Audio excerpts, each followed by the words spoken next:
मैं बहुत अमीर थी। मेरी एक ही बेटी थी जो बहुत खूबसूरत थी, मगर एक टांग से लंगड़ी थी, इसलिए भी कोई रिश्ता ना मिलता था। इसकी उम्र 35 साल होने को थी। मुझे किसी ने कहा कि घर जमाई रख लो। मैंने एक लड़के को घर जमाई रख लिया। वह लड़का बहुत खुश मिजाज था, अगर बेटी की हालत दिन ब दिन बिगड़ती जा रही थी। दामाद ने कहा कि मौसम का असर है, मगर मैं बहुत परेशान थी। एक दिन मैं दामाद से छुपकर बेटी को अस्पताल ले गई। वहाँ डॉक्टर ने बताया कि मेरी बेटी को दामाद। मैं बहुत अमीर थी, लेकिन इस अमीरी का कोई फ़ायदा नहीं था। मेरे पास खानदान में सिर्फ मेरी एक ही बेटी थी, जो मुझे बहुत प्यारी थी। वह देखने में बहुत हसीन थी। उसकी उम्र 35 साल हो गई थी, लेकिन कहते हैं ना कि चाँद में भी दाग होता है, ऐसे ही मेरी बेटी के अंदर भी एक नुक्स था। वो एक टांग से लंगड़ी थी, वो ठीक से चल नहीं पाती थी, वह लंगड़ा लंगड़ा कर चलती थी। मैं बहुत अमीर थी, लेकिन मेरे पास कोई ढंग का रिश्ता नहीं था जिससे मैं अपनी बेटी की शादी करवाती। मेरी बेटी की भी कुछ ख्वाहिश थी। वह अपनी उम्र से काफ़ी छोटी नज़र आती थी, लेकिन उसके चेहरे में वह खुशी महसूस नहीं होती थी। उसकी आंखें उदासी नज़र आती थी। मुझे यह सब देखकर बहुत अफसोस होता था, क्योंकि मैं अपनी बेटी के लिए कुछ नहीं कर सकती थी। यह धन दौलत मेरे लिए बिल्कुल बेकार था, क्योंकि जब इंसान को खुशी ही महसूस नहीं हो तो फिर ऐसी दौलत का हमें क्या करना। हमें यही बातें सोच सोच कर परेशान होती रहती थी। मेरी उम्र भी काफ़ी हो चुकी थी, जिसकी वजह से मेरी खुद की तबीयत भी अब ठीक नहीं रहती थी। मुझे मालूम था किसी भी वक्त ऊपर वाले के घर से बुलावा आ जाएगा और मैं इस दुनिया से दूर हो जाऊंगी। इस वजह से मैं पहले ही अपनी बेटी की जिम्मेदारी किसी मजबूत हाथों में देना चाहती थी। इन दिनों मेरी एक दोस्त जो मेरे बहुत करीब थी, वो मुझे अक्सर यह बात समझाया करती थी कि तुम अपनी बेटी की शादी किसी अच्छे घराने में कर दो, बस दहेज के नाम पर लड़के को खरीद लो। मैंने यह हथकंडे भी बहुत आजमाए थे, लेकिन हमारे हाथ कुछ ऐसा नहीं लगा था। लेकिन मेरी बेटी को पसंद तो बहुत करते थे। चेहरा देखते ही मेरी बेटी पर फिदा हो जाते थे, लेकिन जब उसके नुक्स के बारे में मालूम होता था तो फौरन ही पीछे हट जाते थे। यह बातें मेरे लिए बहुत परेशानी का कारण बनते जा रही थी। एक दिन मेरी दोस्त ने ही मुझे सलाह दिया, क्यों ना तुम अपनी बेटी के लिए घर जमाई रख लो। एक ऐसे लड़के को अपने घर में रख लो जो तुम्हारी बेटी की जिम्मेदारी बखूबी निभाए, और लड़का ऐसा पसंद करो जो छोटे घराने से हो। जब तुम इसको यह ऑफर दोगी, घर कारोबार उसको ऑफर करूंगी, यह गरीब घराने के लोग फौरन ही राजी हो जाते हैं। फिर यह लोग किसी नुक्स को नहीं देखते, और यह गरीब लोग बहुत वफादार होते हैं। तुम यकीन करो और अपनी बेटी का हाथ किसी गरीब लड़के के हाथ में दे दो। मुझे इसकी बात बहुत ज़्यादा अच्छी लगी और समझ भी आई। मैंने घर आकर अपनी बेटी को इन सारी चीज़ों के बारे में बताया तो पहले तो वह गुस्सा हो गई और कहने लगी कि आपका पैसा इतना बेकार नहीं है कि मैं अपनी खुशियों के लिए आपकी इस धन दौलत को कुर्बान कर सकूं। मुझे एक ऐसे साथी की ज़रूरत है जो मुझे प्यार करे, ना कि मेरी माँ की दौलत को। मैं उसके जज्बात बहुत अच्छे से समझ रही थी, लेकिन मैंने उसको समझाया कि मेरा इस दुनिया में सिवाय तुम्हारे अलावा कोई नहीं है। यह धन दौलत सिर्फ तुम्हारा ही है, और अगर तुम मेरी आंखों के सामने रहोगी तो ज़्यादा अच्छा रहेगा। और मैं चाहती हूँ कि तुम किसी अच्छे हाथों में चली जाओ, ताकि मैं भी आराम की नींद सो सकूँ। मेरी बेटी यह बातें सुनकर तड़प उठी थी, लेकिन मैं अब हर हाल में उसकी शादी किसी अच्छे लड़के से करवाना चाहती थी। मैं अभी इन्हीं बातों के बारे में सोच रही थी कि आखिर ऐसा कौन सा लड़का होगा जो घर जमाई रहने पर राजी हो जाएगा। इन दिनों मेरा सामने एक लड़के से हुआ था जो हमारे घर में नौकरी के लिए आया था। वह हमारे घर में ड्राइविंग करना चाहता था। उसको नौकरी की बहुत ज़रूरत थी। देखने में वह लड़का बहुत अच्छा था। इसका कद काठी बहुत ही अच्छा था, इसका चेहरा भी बहुत भला था और उम्र भी अच्छी खासी थी, जिसकी वजह से मुझे वो अपनी बेटी के लिए सही लगा और मैंने फ़ौरन ही इसको अपनी बेटी के लिए राज़ी कर लिया। पहले तो इसने मुझे इनकार करना चाहा, लेकिन जब उसने मेरी बेटी की तरफ देखा तो फ़ौरन ही राज़ी हो गया।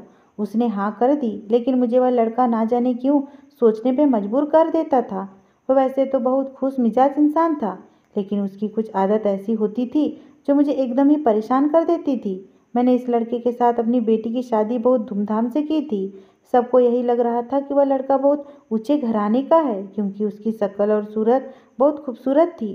कोई भी यह मानने को तैयार ही ना था वह गरीब घराने का लड़का है और मेरे घर में ड्राइविंग के लिए आया था। और मैंने ही ज़्यादा लोगों में यह बात नहीं उछाली थी कि मेरा दामाद गरीब है। सबको यही बताया था कि वह बहुत अमीर है। थोड़े दिनों में ही मैं अपनी बेटी के चेहरे पर वह खुशियाँ दोबारा लौटते हुए देख रही थी। वो अब खुश रहने लगी थी। इसके चेहरे से उदासी कहीं गुम सी हो गई थी। मुझे अपनी बेटी पर बेइंतहा प्यार आ रहा था। वो लड़का मेरी बेटी का बहुत अच्छे से ख्याल रखता था। मैं यह बात बहुत अच्छे तरीके से जांच रही थी। वो साथ साथ मेरा भी बहुत ख्याल रखता था। रात के समय वह रोज आकर मुझे एक दूध का गिलास पिलाता था, जिसके बाद मैं सुकून से सो जाती थी। मुझे भी वह बहुत अच्छा लग रहा था। मैं भी उसको बहुत अच्छे से समझने लगी थी। शादी को लगभग 2 माह हो गए थे और अब जो मैं चीज़ अपनी बेटी के अंदर देख रही थी वो यह था कि उसकी तबीयत दिन ब दिन गिरती जा रही थी और यह चीज़ मुझे परेशानी में डाल रही थी। मुझे समझ नहीं आ रहा था कि मेरी बेटी को अचानक यह क्या हो गया है और इतना बीमार क्यों रहने लगी है। मैंने यह बात जब अपने दामाद से बोली तो उसने मुझे यह बोलकर टाल दिया कि माँ जी, मौसम की खराबी की वजह से यह ऐसी हो रही है। ऐसी कोई बात नहीं है। लेकिन मैं इसकी आंखें पड़ चुकी थी। मुझे इसकी आंखें डरी सहमी हुई मालूम हो रही थी। ऐसा लग रहा था जैसे वो कुछ गलत कर रहा हो और मैं हरगिज़ अपनी बेटी के साथ कुछ गलत नहीं करवाना चाहती थी। मैं बार बार यही चीज़ें दोहरा रही थी कि आखिर वो मुझे रात के पहर दूध का गिलास क्यों देता है और मेरी बेटी के साथ ऐसा क्यों हो रहा था जिसकी वजह से वह ऐसी हो गई है। मेरी बेटी देखने में बहुत खूबसूरत थी, लेकिन अब वो मुरझाई मुरझाई रहती थी। शादी की शुरुआत में सब कुछ बेहतरीन लग रहा था, लेकिन शादी के कुछ माह बाद ही मुझे मेरी बेटी बहुत बीमार लग रही थी और यह चीज़ मुझे परेशानी में बहुत ज़्यादा डाल चुकी थी। मैं तो समझती थी कि शादी के बाद मेरी परेशानी ख़त्म हो जाएंगी, लेकिन मैं नहीं जानती थी कि ये शादी के बाद ही मेरी परेशानी शुरू होगी। एक दिन मेरी बेटी की अचानक ही बहुत ज़्यादा तबीयत खराब होने लगी थी। मैंने घर में नौकरों के जरिए चेक करवा लिया था कि मेरा दामाद घर में तो नहीं है। नौकरों ने फौरन ही मुझे बता दिया था कि घर पर साहब नहीं है, वह काम से बाहर गए हैं। मैं फौरन ही एक नौकरानी के साथ अपनी बेटी को लेकर अस्पताल पहुंच गई थी। हर हाल में चाहती थी यह चीज़ मालूम करना कि मेरी बेटी के साथ आखिर ऐसा क्या हो रहा है जिसकी वजह से इसकी तबीयत इतनी ज़्यादा ख़राब हो गई है। मैं अपनी फैमिली डॉक्टर के पास गई थी और उनको इसकी हालत के बारे में बताने लगी थी। जब इसने मेरी बेटी की ऐसी हालत देखी तो वह खुद भी बहुत ज़्यादा परेशान हो गई और मेरी तरफ देखते हुए कहने लगी कि आखिर इसके साथ ऐसा क्या हुआ है जिसकी वजह से इसकी हालत ऐसी हो रही है। मेरी बेटी से सीधा बैठा भी नहीं जा रहा था, वो बार बार गिरे जा रही थी। वो डॉक्टर इसकी खूबसूरती की बहुत तारीफ करती थी, इसलिए सभी इसको बहुत अच्छे से जानते थे और आज इसकी यह हालत देखकर वह डॉक्टर भी काफ़ी परेशान हो गई थी। इसलिए उसने फ़ौरन ही मुझे बाहर जाने के लिए बोला, क्योंकि अब वह मेरी बेटी का पूरा चेकअप करना चाहती थी जो वह अकेले ही कर सकती थी। मैं इनकी बात सुनकर बाहर आकर बैठ गई। मेरे चेहरे पर भी नन्हे नन्हे पसीने के कतरे चमक रहे थे, क्योंकि मुझे समझ नहीं आ रहा था कि आज ऐसा क्या हुआ है जिसकी वजह से मेरी बेटी से बैठा भी नहीं जा रहा है। बार बार मुझे मेरा दामाद याद आ रहा था, क्योंकि मैं इससे छुपकर अपनी बेटी को यहाँ लेकर आई थी। क्योंकि जब मैं अपनी बेटी को अस्पताल लाने के लिए बोलती थी तो मेरा दामाद मुझे टाल देता था और यह बोलता था कि मौसम की खराबी की वजह से ऐसा हो रहा है। लेकिन मुझे अब बहुत कुछ खराब होता हुआ नजर आ रहा था। मेरी बेटी की हालत ऐसी कभी नहीं हुई थी जैसी अब हो रही थी। थोड़ी देर बाद, तकरीबन आधे घंटे बाद, एक नर्स अंदर से बाहर आई और मुझे कमरे के अंदर बुलाया गया। मैं जैसे ही कमरे में दाखिल हुई, मेरी बेटी नींद की आगोश में सो रही थी और इसके हाथ में एक ड्रिप लगी हुई थी। मैं अपनी बेटी को एक नज़र देखकर डॉक्टर के पास जाकर बैठ गई। वो डॉक्टर काफ़ी हैरान नजर आ रही थी। मैं भी डॉक्टर के करीब जाकर पूछा, आखिर ऐसा क्या हुआ है जिसकी वजह से आपने मेरी बेटी को ड्रिप लगाई है और आप खुद इतनी परेशानी में हैं? मुझे भी बताइए। इस डॉक्टर ने मेरी तरफ देखा और हैरत से कहने लगी, मुझे यकीन नहीं आ रहा है कि आप अपनी बेटी के साथ इतना बड़ा गुनाह होते हुए देख रही हो और इसके बावजूद आप अपनी बेटी के लिए कोई कदम नहीं उठाया।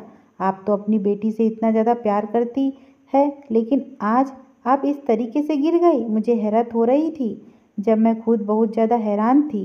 मुझे समझ नहीं आ रहा था कि वह डॉक्टर साहिबा क्या कहना चाहती थी। मैं फ़ौरन उनकी बात सुनकर बोली, आपको ज़रूर कोई गलतफहमी हुई है। मैं आज भी अपनी बेटी से बहुत प्यार करती हूँ और मैं अपनी बेटी के साथ कभी कुछ गलत नहीं कर सकती। अगर मैं अपनी बेटी के साथ कुछ गलत कर रही होती तो मैं आपके पास उसको दवा दिलाने के लिए क्यों आती? आप मुझे बताइए कि आखिर मेरी बेटी के साथ ऐसा क्या हुआ है जिसकी वजह से आप इतनी ज़्यादा कैफियत का शिकार हो गई है।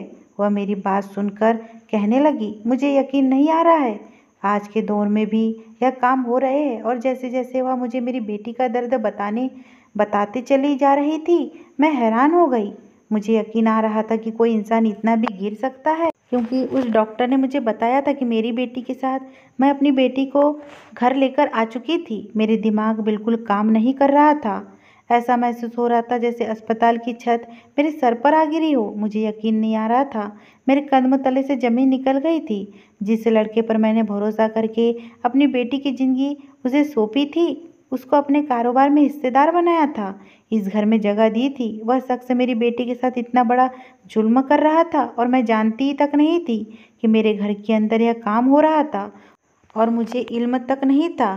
पहले तो मुझे इस लड़के को देखकर शक जरूर हुआ था, लेकिन मैं नहीं जानती थी कि यह मामूली सा इंसान इतना बड़ा काम कर सकता है।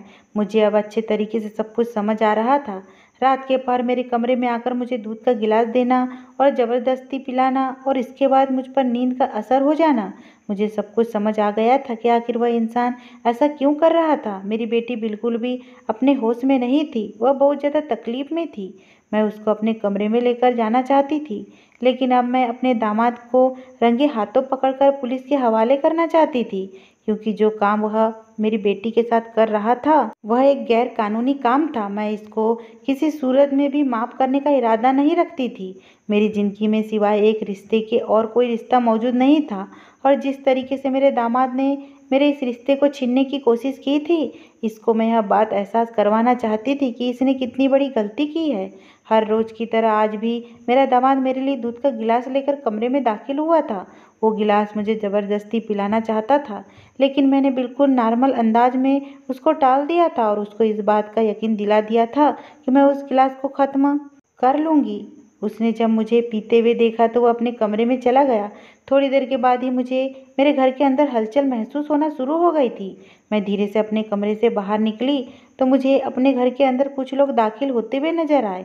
मैंने जब गौर से आगे होकर देखा तो उनमें 2 मर्द थे और एक औरत शामिल थी। इन तीनों ने लैब कोट पहने हुए थे, जो पेशा वरन डॉक्टर पहनते हैं। मेरे दिमाग में डॉक्टर की बातें अभी भी घूम रही थी। जो बात उन्होंने बताई थी वह मेरे लिए ना विश्वास करना मुश्किल था। उसका कहना था कि आपकी बेटी के अंदर से एग निकाले जा रहे हैं, यानी जिसके जरिए औरत के बच्चे पैदा होते हैं। वह लोग मेरी बेटी के अंदर से एग निकाले जा रहे थे, यानी जिसके जरिए औरत के बच्चे पैदा होते हैं। वह लोग मेरी बेटी के एग निकाल कर आगे रिफ़र कर रहे थे। यह बात मेरे लिए ना अविश्वसनीय थी, जिसकी वजह से मैं हर हाल में अपने दामाद को रंगे हाथों पकड़ना चाहती थी। अगर वह यह काम कर रहा था तो यह गैर कानूनी काम था। मैं फौरन ही अपने कमरे से निकलकर अपनी बेटी के कमरे के पास आ गई थी और खिड़की से अंदर का नज़ारा देखने लगी थी। और जैसा उस लेडी डॉक्टर ने मुझे बताया था वैसा ही मेरी बेटी के साथ वो लोग करने का मंसूबा बना रहे थे। उन लोगों ने चारों तरफ से मेरी बेटी को घेरा हुआ था और मेरी बेटी हवा से बेगाना एक तरफ गर्दन लटकाए पड़ी हुई थी। वो लोग जैसे ही मेरी बेटी को छूते मैं दरवाज़ा खोलकर अंदर दाखिल हो गई थी, और मेरे इस तरीके से धमाड़ करके दरवाज़ा खुलने से वो सारे के सारे एकदम पलटे थे। सब बदहवास हो गए थे और परेशानी से एक दूसरे की तरफ देखने लगे थे, जबकि मैं एकदम बदकदम चलती हुई अपने दामाद के पास आई थी और एक जोरदार थप्पड़ उसके सीधे गाल पे दे मारा। मुझे इतना गुस्सा आ रहा था कि मेरा बस चल रहा था कि मैं इसका कत्ल कर दूं। चीखते हुए कहने लगी, क्या करना चाह रहे थे तुम मेरी बेटी के साथ? लावारिस समझा हुआ है क्या तुमने इसको? मेरी आवाज़ में इतना कड़कपन था कि मेरा दामाद काँप कर रह गया था, जबकि वहाँ मौजूद वो दोनों मर्द और वो एक औरत जो यह काम खुद अपने हाथों से कर रही थी, वह भी डर से हम लोगों को देख रही थी। मैं अब अपने दामाद को छोड़कर इन तीनों की तरफ देखा और रोते हुए कहने लगी कि आखिर कौन हो तुम लोग? तुम लोगों की हिम्मत कैसे हुई मेरे घर में दाखिल होने की? और यह क्या काम करते फिर रहे हो तुम लोग? जबकि वह लोग मुझे कुछ भी बोलने के बजाय जैसे ही कमरे से भागने लगे। इस पल ही हमारे कमरे के अंदर पुलिस की टीम दाखिल हो गई थी। मैं यहाँ आने से पहले सारे मंसूबे को सोच चुकी थी। मैंने पहले ही पुलिस को सूचना दी थी कि मेरे घर में एक गैर कानूनी काम हो रहा है, जिसका मुझे भनक तक नहीं है, और यह काम बहुत धोखे के साथ किया जा रहा है। इस वक्त ही पुलिस ने मेरा साथ दिया और ना इस वक्त ही कमरे में दाखिल होकर उन चारों को गिरफ्तार कर लिया। जैसे ही इन लोगों को ले जाने लगे तो मैंने फौरन ही अपने दामाद से पूछा, जाने से पहले मुझे सारी सच्चाई बताओ कि तुम कौन हो और आखिर मेरी बेटी के साथ ऐसा जुल्म क्यों कर रहे हो? तुम्हारा मेरी बेटी ने क्या बिगाड़ा है? वह कुछ भी नहीं बताना चाहता था। वह बार बार नहीं में सर हिला रहा था और मुझसे माफ़ी मांग रहा था कि वह आइंदा से इसके बाद ऐसी गलती नहीं करेगा, मुझे माफ़ कर दिया जाए। लेकिन मैं एक बार तो गलती कर चुकी थी, अब दोबारा नहीं करना चाहती थी। वह बार बार एक ही बात किए जा रहा था कि मुझे माफ़ कर दिया जाए, वह दोबारा ऐसा नहीं करेगा। जब उसने जवाब नहीं दिया तो मैंने फ़ौरन ही पुलिस के हवाले उसको कर दिया और वह लोग इन लोगों को लेकर चले गए। मैं फ़ौरन ही अपनी बेटी की तरफ बढ़ी और उसको चेक करने लगी, कहीं इन लोगों ने मेरी बेटी के साथ कुछ गलत काम तो नहीं किया। लेकिन ऊपर वाले का लाख शुक्र था कि मेरी बेटी इस बार गलत होने से बच गई थी। मैंने फ़ौरन ही अपनी बेटी को अस्पताल पहुंचा दिया था और उसका इलाज बहुत अच्छे से होना शुरू हो गया था। पुलिस ने मेरे दामाद और उसके साथ मौजूद इन सारे लोगों को हिरासत में ले लिया था। इन लोगों का कहना था कि वो लोग एक गैंग के साथ यह काम करते हैं। मेरा दामाद पेशे के हिसाब से एक डॉक्टर था जो मेरे घर में मेरी पूरी जानकारी लेकर वकील हुआ था कि मुझे एक लड़के की ज़रूरत है जिसके साथ मैं अपनी बेटी की शादी करवाना चाहती हूँ। मैं उसको पहले दिन ही देखकर अंदाज़ा लगा चुकी थी कि इतनी अच्छी शक्ल सूरत का मालिक गरीब नहीं हो सकता। वह बड़े पैमाने पर यह काम कर रहा था। वह बेबी ट्यूब बनाता था। वह ऐसी ही औरतों से शादी करता था और इनके अंदर से एग निकाल कर आगे रिफ़र कर देता था और उनसे अच्छी कीमत वसूल करते थे। जो औरतें माँ नहीं बन सकती थी उनको दूसरी औरतों का एग देता था जिसके जरिए उनकी औलाद हो जाती थी। इस तरह वह लोग भी पकड़े गए थे। मुझे बहुत अफसोस हुआ कि मेरी एकलौती बेटी के साथ इतना बड़ा जुल्म हो रहा था और मुझे इन सब के बारे में भनक ही नहीं थी। मैंने इस गैंगवार को बहुत बुरे तरीके से सज़ा दिलवाई थी। इंसान को कभी भी किसी भी अजनबी के ऊपर भरोसा नहीं करना चाहिए। अगर ये स्टोरी आपको पसंद आई हो दोस्तों तो प्लीज़ चैनल को सब्सक्राइब करना बिल्कुल ना भूलें।